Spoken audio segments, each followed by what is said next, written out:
députés. La parole est à Monsieur Patrick Hetzel pour le groupe UMP.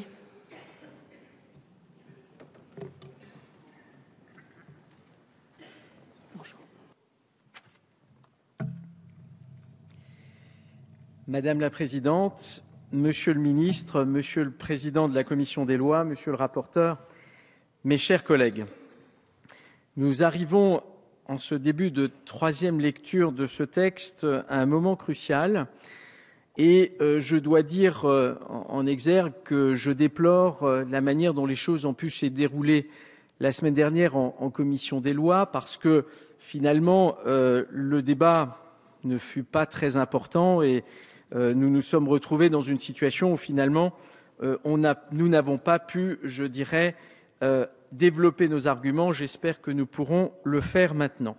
Pour ma part, je voudrais m'adresser plus spécifiquement au gouvernement et lui indiquer que, à mon sens, il a commis à travers ce projet de loi au moins 3 fautes. La première, c'est une faute d'analyse. Tout simplement parce que, dans un premier temps, le président de la République avait indiqué qu'il souhaitait doter la France de grandes régions de taille européenne. Le seul souci dans tout cela, c'est qu'elles l'étaient déjà.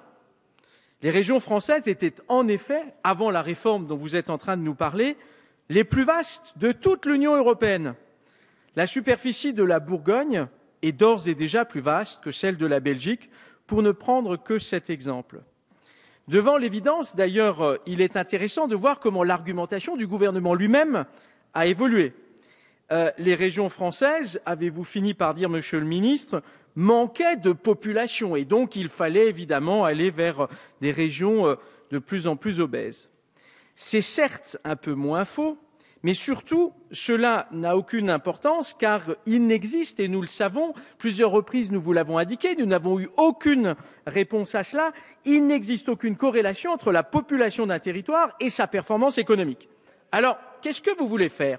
Nous ne savons toujours pas quel est le projet réel du gouvernement. En tout cas, sur ce point précis, la corrélation n'existe pas. Et d'ailleurs, l'Alsace voisine de la Suisse pourrait vous dire que certains cantons suisses comptent 300 000 habitants et ils sont par ailleurs extrêmement performants d'un point de vue économique.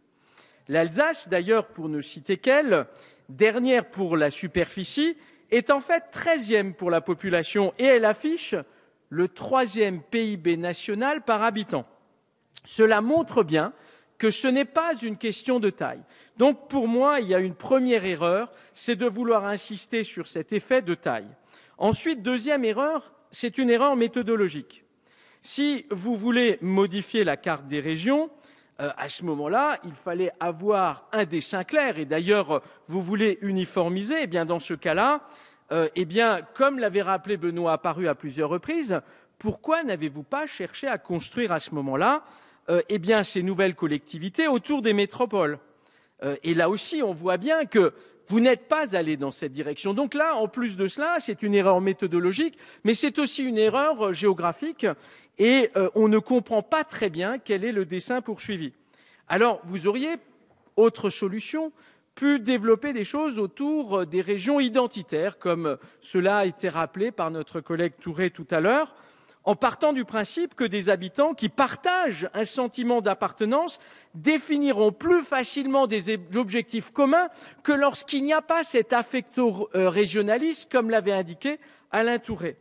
Et donc, en fait, ce qui est assez surprenant, et c'est pour ça que je parle d'erreur méthodologique, vous avez là aussi, vous avez oublié d'observer la France telle qu'elle est, et vous avez cette fois-ci dessiné une France telle qu'elle n'est pas.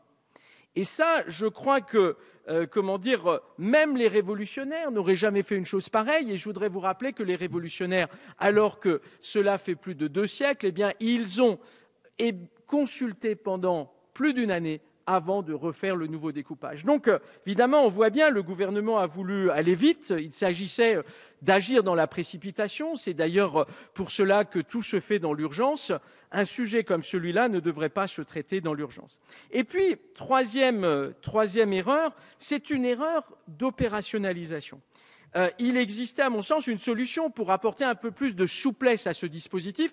Nous avons d'ores et déjà débattu largement, c'est cette question du droit d'option. Et d'ailleurs, François de Rugy, là aussi, tout à l'heure, a indiqué clairement qu'il y a un vrai paradoxe, parce que l'on veut imposer, évidemment, ces mutations d'une région vers l'autre avec une majorité des 3/5.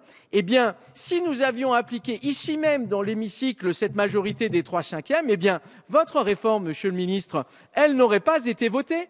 Donc cela montre bien que quelque part, je trouve que c'est quand même assez méprisant de considérer qu'il y aurait d'un côté des élus nationaux pour lesquels une majorité simple suffit et que par ailleurs, évidemment, ces élus locaux, il faut les contrôler et donc ils auraient besoin d'une majorité des 3/5. Je trouve cela véritablement méprisant pour les élus locaux et en tout cas, votre texte porte en germe un mépris vis-à-vis de ces élus locaux. Alors, quelques mots pour terminer, pour parler aussi du sujet de l'Alsace.